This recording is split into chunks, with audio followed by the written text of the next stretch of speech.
FM and TV Nebema wenijie Eni aketiapa Nebema wenijio Sabra boy mo dajini Be natural sume udie unya Nebema wenijie Aketiapa nso kamu Ema aketiapa Papa wafidi neto SOMPA FM and TV Why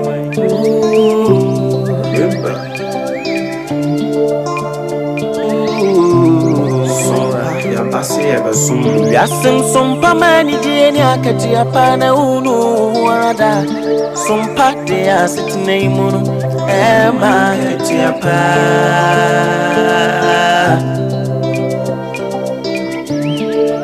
Ye no mai munsam makudi munsam jina ne kasebo Bijisam ni jasu sem jina SOMPA de abama SOMPA FM Ema ketiapa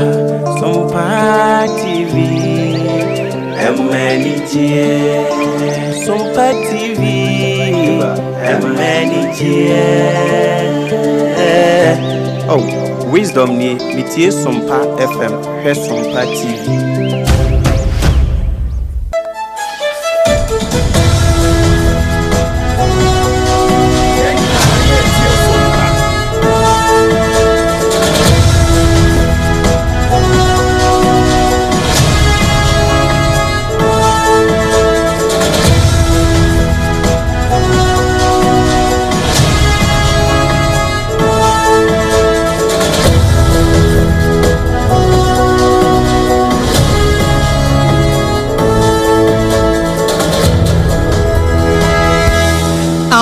Nonsia ahaya SOMPA 106.5 FM Accra Ghana de Shimaima ya mamunyina che ebranso say de na KJC Company Limited anopa nonsia kasebo no ya de esomo na kasebo every SOMPA 106.5 FM Accra no enam ye headquarters ai wokumase eno ye SOMPA 93.1 FM ayiko ye 100.9 ewokumase Paris France ya Adam for Radio takwa SOMPA ye 101.1 takwa de SOMPA ye 103.3 tachimai SOMPA ye 106.1 Sunyana SOMPA ya 98.9 Nkwanza SOMPA ya 90.7 Doma SOMPA ya 103.3 Mankasim ya Kingdom 106.1 FM Decoder so ya SOMPA FM ya Facebook live no ubetimi aba official stories ya the videos ni nyina ebeto na wonso wa hwese de esitie te sede wusu television ho na wo hye no eno brasesi ya SOMPA 106.5 FM Accra SOMPA 106.5 FM Accra ya Facebook live na wa like na wa share na wa follow na wo dem ena SOMPA FM live no so YouTube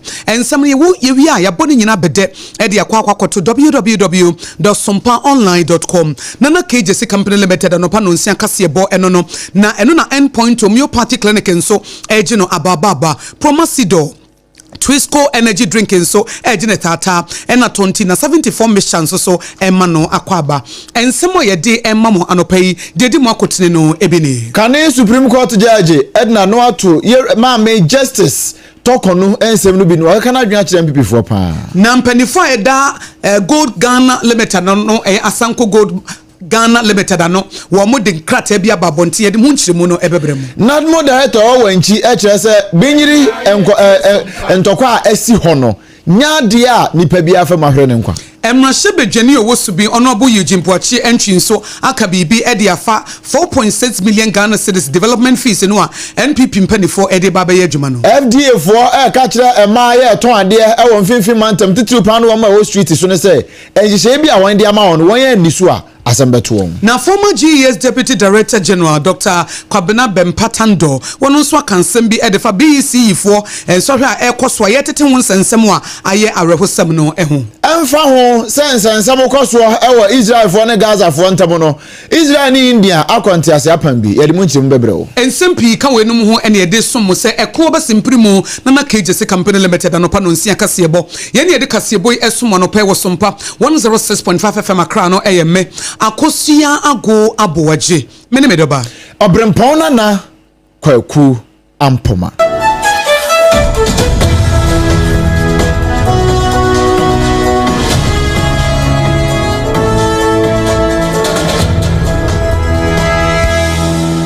yɛhyɛ nkɔmɔ no ase na yɛhyɛ aseɛ de free Supreme Court George yes abre wɔn ahomegye mu Justice William Atuguba na kache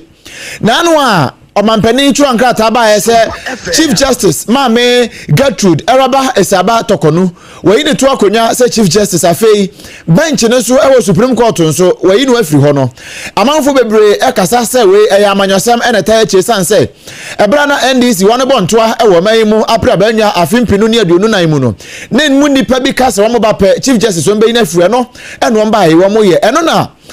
Penny a ɔno nso atena bench ne so pɛn William Atuguba Justice wɔde ato gya kyerɛ sɛ wei sɛ yɛ amanyɔsɛm sɛ nyɛ amanyɔsɛm enti ɛpɛsɛ kyerɛ sɛ wɔman Ghana mu sɛ obi ba so obedi amampani anaasɛ obedi ɔman ne so a wɔn fa nhyehyɛ ne mmara ɛnyɛ adwuma ana sɛ ne wɔkan ne wɔka de agu MP4 sɛ MP4 kyerɛ sɛ ɛnneɛma a aban yi yɛ nyinaa kyerɛ sɛ political persecution ɛne wɔn ɛyɛ no wɔpɛsɛ kyerɛ sɛ wɔnyɛ amanyɔsɛm nyinaa ɛmfiri mu na nea ɛwɔ sɛ wɔman no yɛde nneɛma toɔ no yɛmfanto William Atuguba ɛne SOMPA kaseɛ ɛtwetwe nkɔmɔ sɛ if they feel that they have enough evidence to justify her removal, why not? They have to present that report, especially the effect of recommendation for removal. It's automatic, yes, but that's why I say it is the politics that has harmed this country very gravely. Why should somebody have that mindset? Somebody has been removed. Therefore, when we come with mass, irrespective of the merits, when the parties are contesting for election, don't they have their manifestos as to what they will come and do when elected into power? So when they are elected and they are implementing the manifesto, what's wrong with it? That is premeditated and is endorsed by the voters and they are implementing it. You mean enti eden pa na beba se obi beka sa amanyosem ene obi di ye we na so amanyosem a edidi omayi mu ase oman no eno ne ye pa na Justice William Atuguba ne nsem bisa ne bi no me kan wo se SOMPA kase bo na wutie fi SOMPA 106.5 FM Accra no na Asanko Gold Ghana Limited for the krata babonten efa nsem bia esiye ewo impatuam na impatuam no ewo Amanse South District ewo Ghana ha ne nyina ne se asrafo ne temamufo e de boso a na aye sakasaka ankoyie eti omanfo chem se detention kase ba na eba mpotem ho sansemi ema nipa bebre na kan se yeden na asrafo ba mpotem ho na omne temamufo e de bebo so sa ewo impatuam ho eno na Asanko Gold Ghana Limited for the abase ebi mo bo omo sobo etene wo mo sa wo mo so se nam se wo mo ko so wo mo kwakotu agudie no na nam so de sa wo hawo ene abenedie no aba ama abusua no kura ebi afiri mu na krata company ne de ba bonten wo mo kirem se abusuafo ne nipa bi afiri mu nte no wo mo fa kwanya su no mo de yakosem a emu do na wo mo de ama na wo kirem se asankofo wo mo ye adwumaso ne adwumaden wo mo ne local authorities empanifo da kroma no empanifo ne nyina ano aban empanifo na wo ma ye hwehwemu afasa ansam ne ho na de enam so ema sasakasaka ne huroye ne ebaye no wo matimi etuase na company ne sinhwehwemu a ekoso no wo mo ta akire pa ombehwe ama bibia nso edimu ye toa ensem ne so na ye kɔ gbenyiri enkomomu nano entokwa ya asori ewo gbenyiri ewo sola tuna kaba ewo savana mantem no mu no enam so amani bebre aye tukotena ewo mayi mu ebinum kura mpo ma ne bo ayate ne se ebinum ne nanam Cote d'Ivoire ena fa Burkina ebi kura piemu akodu Benin ni Nigeria nyina na efiri eho enso eba wanchi no emu nwa bebre ewo bono mantem mu eno na amanfo na ano na amanfo ka se maami bia onye mfinhia na de okono ene nipa bia wo mo firi gbenyiri eba wenchi wona matona nanom ewansia do ewa wenchi ho eno na nadmo director ya wonpotam ho Yewura Mohammed Suleiman ade atoje kyese nye nokre sansem no manfo ka no nye nokre na esanse eye nipa bi na pese gidi mbone de ma wenchi ne ye kasa an wo mutu ye efri binyiri empo eba wenchi no wona ba be ewo ho no kyese enye nokre wona SOMPA kase retwe nkomo sei story na afase wenyanma wafri binyiri anase sola tuna ka afọ ababeka exam ewo wenchi obiara obegina ba bia kase ba kokora afiri bia na enyam fake story ni ba no eletuya obiara wa kan jina bia bia sa bia china na bibi na biko na sisia na mo kase bia omo under our care ana wajin municipality omo do 1902 initially no mo ye 2041 eni ati ye nadmo director ewo wenchi mensini no na say wenchi krom ewo bono region ena ekasa ye Yewura Suleiman Mohammed na wo wie kura no ena wo say enipa etuba wenchi no ne munnan eya apemfo a me ne wo kase wo nyina wo afo ba wo ba akokra de wo ntafo eno nti wo toto de stress eya amanfo mre wo mwa na nadmu wo mun seswa sia no kase apemfo ọma wo anasa ọma diba eya 4 and 9 emuba awo ntafo na jese para 5 ena apin ọma jiji de no kwene nyanyani ya dibia edi bayi na jese be you am medal at least ọma ti manage be edi ama nyemu efa ọma jiji mu de no kwene nyebese anrekre se ọma bayi wa se be ya yin even though unprecedented nanano eyo ma family na so esi bia project from ebu dia project from ebu Suleiman Mohammed Nadmo director ewo Wanchi Municipal Assembly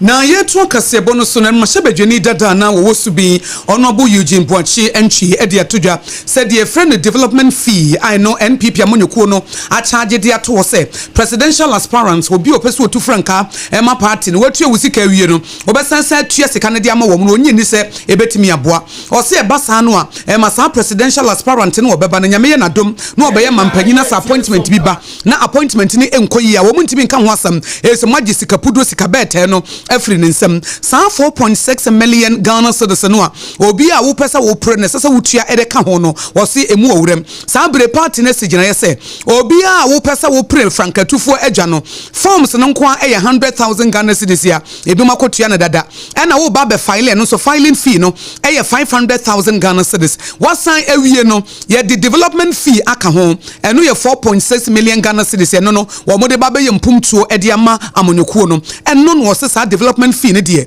won mpanifo adwene a enye yi any party in yadrin kra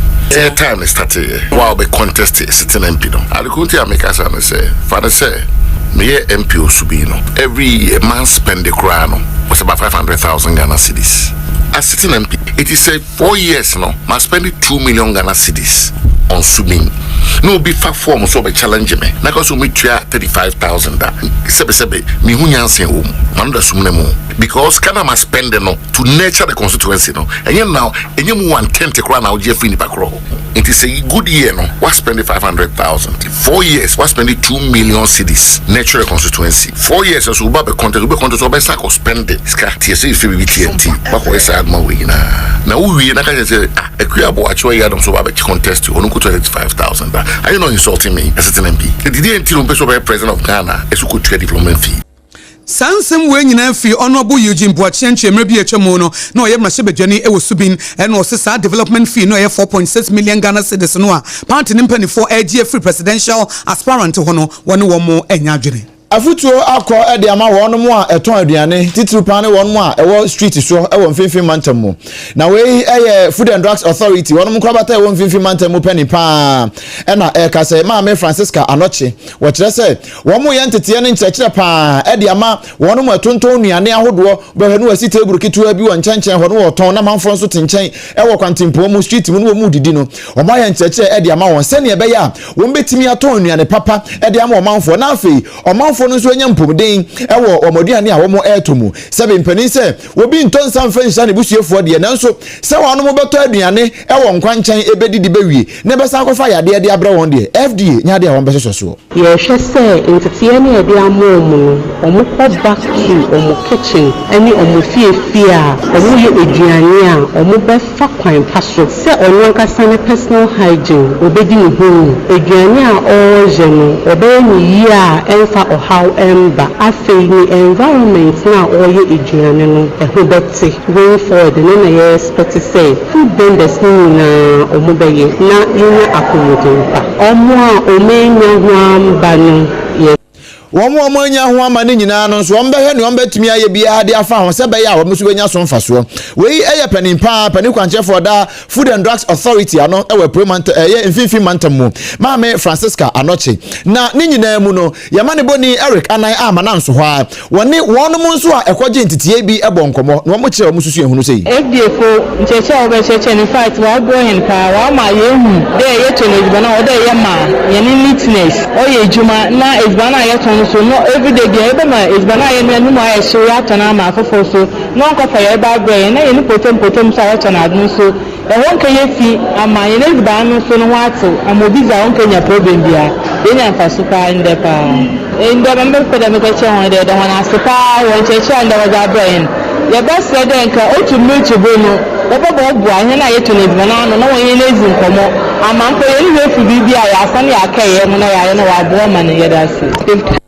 wei aya de tonfo bi eton aduane e wo kwanchan street so no eno me ne amane boni Eric Anan e bon komo me kan wo sana na KJC Company Limited and opa no nsia kase ebo na wutie fi SOMPA 106.5 FM Accra. Former Ghana Education Service Director General Edema Womo Dr. Kwabena Bempatando wakasa chem se niema bi koso a enko yie kura se yehwehwe mu ankasa wo hwa wasefo exams ye koso a wonte yesi bibi the examination more practices scandal e koso no ano awuram dodo kwada bi tronso hwani asasa wo munyina guka mu se ba bia mo no mu wiem enti ade mo kɔ ba bi foforo saa ne ma na ekoso no atete eti wo besrem panifo se yemfa ye nan ensi fam nyenye hwehwe mu yie pa fi se ba bia duru de ye nwumasua no pro na epro ye system ne se ya na esefi se ba ne se ne yete ne se si ye nso hwe na enkwada nsusu ewiemu. Usually when there are issues like this and they are reported to the Ghana Education Service, there are a number of things that happen. The Director General would usually constitute a disciplinary committee. Once that disciplinary committee is constituted, an investigation is undertaken by that disciplinary committee. There is a hearing, and then once the disciplinary committee makes its finding, and the teacher who is an employee of the Ghana Education Service and during that period was invigilating for WAEC is found culpable for such an offense, usually what happens is that the Director General then makes a recommendation to council for termination of their employment within the Ghana Education Service. Eni ayeti ye mrebi echemu opanyina bedi echira na woda Ghana Education Service ano former Deputy Director General Dr. Kwabena Bempatando na owie na Africa Education Watch edu watch fonso akasa se se fem se ye tron so na adesuafo chro na akyerɛkyerɛfo ebo wo mo amo wo mawiemu ade wedi ano owuram fi se ba bia duru no de ano hyedodo efisi akyerɛkyerɛfo a yache wo mo no ne nyina eye atete kese. The malpractice rates, the trends have skyrocketed because in 2022 we noticed that we've moved from 489 affected to about into the 3,000s percentages. The actions currently being taken by the GES, which is showing in action, which is showing in prosecutions and showing in blacklistings and all of that, should be embedded in their code of conduct. The examination malpractice involvement, these collusions should be criminalized so that once they are caught, it goes straight through the security systems. And then also we are made aware. The public should be transparently involved in the investigations and the outcome of these investigations that the GES, the security agencies, WAEC themselves pass through. Eni ayeti ye Africa Education Watch edu watch for opanyini ba ko odi makotene programs officer kwasi ni mo junior wona kasa ye de nsem ye to SOMPA kase bo enim meka wo se kase bo wutie fe SOMPA 106.5 FM Accra nana KJC Company Limited anopa no nsia kase bo eno no eko ba simpiri mu se menhya wonkom sa wonsu besi wudan awie eko ba simpiri mu se wudan no a wo pese wosie no onyame ba mana bam eko ba simpiri mu se wasanse na wato no wonsu besi no wanya wudan adi no akase misu me ye fie wura mo baby wo kwakwato adanse ho niema no eho hia pa sa wo do ho ba dondon na dondon sawo se wo penhyira de a eko ba simpiri mu se bra na cement ahodo a ye papa ne bo da fam na kache na wo benya building wires nie na do nie plywood nie cement nie iron rods nie enchanse de bodan so nie we nyina eye eko ba simpiri mu eno no wo ma free consultation ye tu fokwa ye nyo kapre ne dama unsi dan da wan sha na mason fo ne carpenter fo no wo mu obu building contractor fo no wo mu obu ntebra na beje futuo no yakwankyere Ghana fo amu wabrochi amakobra tem nsem fifire na mo abra mo nim fifire atepenten kwa mo mogye ni aye adwuma monye sika mo pese mo si dan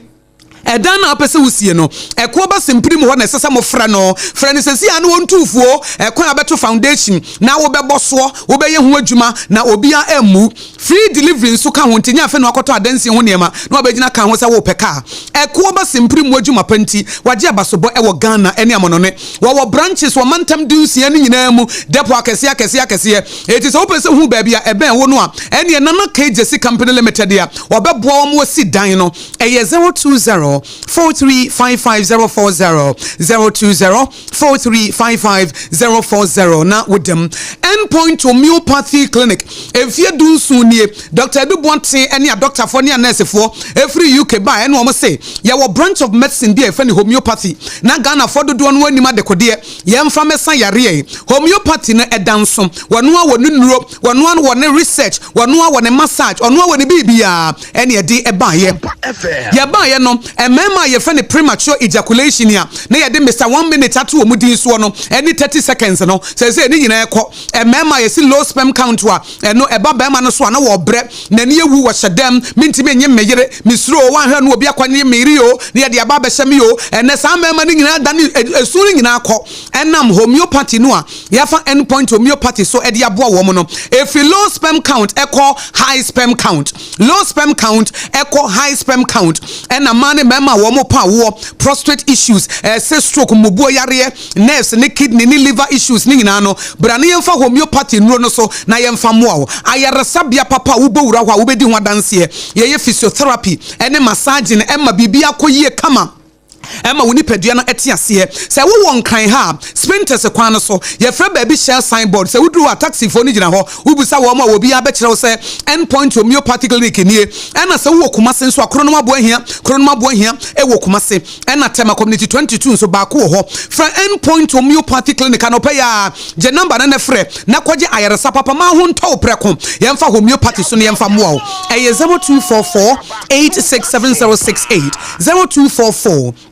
867068 and 027-423-4321 027-423-4321 na with them ayaresa papa endpoint homeopathy clinic Ghana for ya mamunyina chi good morning Ghana na good morning Ghana promosido for energy Twisco energy food drink and waba way a delicious way a chocolate way a enafort nessa abawurum way a vitamins ahodo a vitamins B any C any D any iron no etiana pebia sa wo sore na se wo pe bibia bogu boso a wo betimi aye adwuma wo ani giemu a eni ha emamu a eye Twisco energy food drink no a eye promosido for energy aboa wo it kickstart your day with irresistible we there eye Twisco energy food drink eye 2 Ghana so the sepe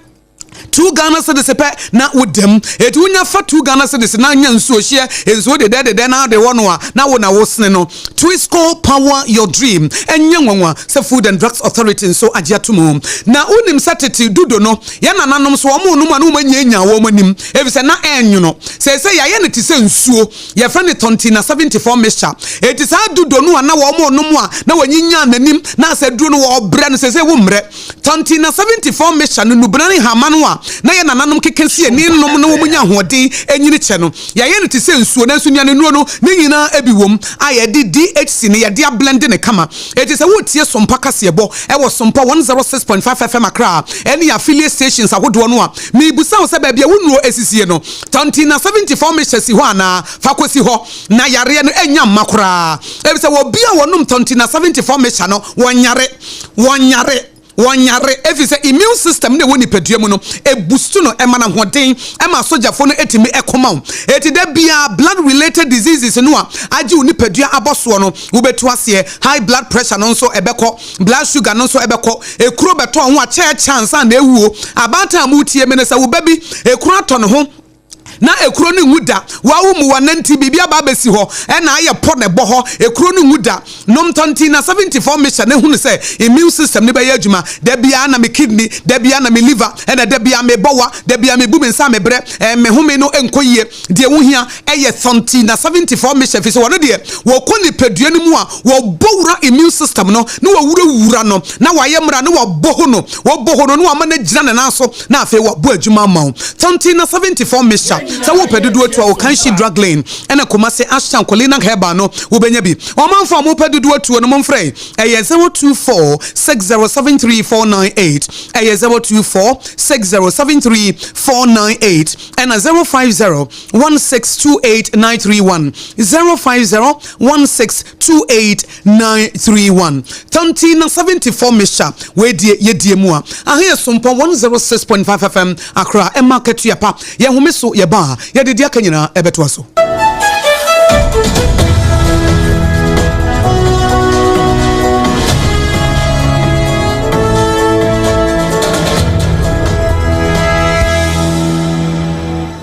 Endpoint Homeopathy Clinic. Ghana had the obi enim say say prostate. Na baby omutimi ye screening ema hu ni ye etu asia. Na Endpoint Homeopathy Clinic. Anase kidney, liver problem. Wo fa baby na adjujo. Na de friend the premature ejaculation no a be maybe a woni wodofo akwakwahia. Asa wo di ne ho agro. Asa wo tonte. Ene ye bra Endpoint Homeopathy Clinic. Na ye moa wo. Ema ne mema mo pa wo. Endpoint Homeopathy Clinic. Wo mo dem fua. Yare bia infections bi na wo ho. Anase bia wo hwa wo fa baby na adjujo. Kidney problem, prostate de Endpoint Homeopathy Clinic. Kuma se ubehu Endpoint Homeopathy Clinic. Ewo konoma boy here. Ena Accra hanso so de wo mu gina mu ankasa. Ewo Spinters baby friend share signboard no. Who na ubusasa wo pe Endpoint Homeopathy Clinic. Obi an ebechiro. For Endpoint ewo 0244867068 and 0274234321. Endpoint Homeopathy Clinic. Wo mu dem fu. Ewra me pacho bra na me hwa de wo bagi. Bra aden ena nso biem. Time heba me hye ya me ka se yi ba kwin. Ani wo yi me ensen. Bra sanya time heba me hya esia gyimi ni me fiefo enya de abako ebeso yen. We de udi se ofa ni nyina. Time heba me hya me ka se me di one dance ya heaven ena de me kwa akopie. Enti se malaria we draw ne time heba mixture. Enye enunku o de nanum ato a wontimi ani die no. Time heba mixture duro no ena ye ma wo. Oba a wafa afuro de wo ma akwada nofo. Ene akwada woni mfie dumienu entimi num aduro yi bi. Se obato aduro yi bi anoma. Hwe se wakọ hospital anase lab ame yehu se wo atridie malaria yi bi ansa. Se o petam heba mixture enu dudu atu a fo ani kire KNG Herbal Center ewo Emrom Abidjan House ana ba akoso wo atonso wona akọ junction. Eno echi obenya bi atowo over the counter medicine sellers ene herbal shop dodo na em. Fre 0244417669. Kayo set time no TIME time herbal mixture afi malaria fever bi adani ziba ewo munu betu akọ. FDA agi ejodi nkratu yi atu. Fa na moko. Yekoye train wo garden ni. Na me pray ne. Mama, javelin. Oh sa. Na plate no so e. Mama, enye plate o, discus. Yeah, training every say besa yeah inkunim difo. Mo asemunim say, asa na mo bedi inkunim no. Mo hia hodin bebre. See ye chocolate taste ni tu nchen a. Ene fota e what Swiss comunu kra energy boosting vitamins. Ni minerals a. E po kunim difo. Mama, yeah, that's it. Me mo fire po with you hear me. Swissco, power your dreams. FDA aji ejege in krato yatu. Tontonte. Yanu sani afadwin. Ne afadwin ampa. Say na nim say brebi beba ama tonti na 74 opa ye ne simple. T74 abeye dru. Tonti na 74 ana T74 asa twe yadwene esina nanom dodo so. Say de na dodo bua ma na nanom enyare basabasa no saa na tonti na 74 ana T74 ebu anipadua no. Emo immune support enti obi onum bie no abrebia ne ho den. Tonti na 74 yinso yaye no se nsuo krokro wa kama enti baabi a wonam bia obetimi de wade akọ. Samene wa ankefi na ekroyi eda no nko na wie ye wa bra mennom T74. Samennom tonti na 74 menya hodin mennom ne da bia. T74 yi eye hahama ene ye de aye na DHC ena aframa na ye kama saa no. T74 ahodin ni apomuden ko a. Woko pharmacy ana baabi eto nwo bia ubenya tonti na 74 yi bia to. T74 yi enye ma oba wa fafuro ana obi a oma nufuo ana se obi a onya mfie dumienu. Eto phone 05016289931 and 0246073498. FDA agi ejedi nkratu yi atum.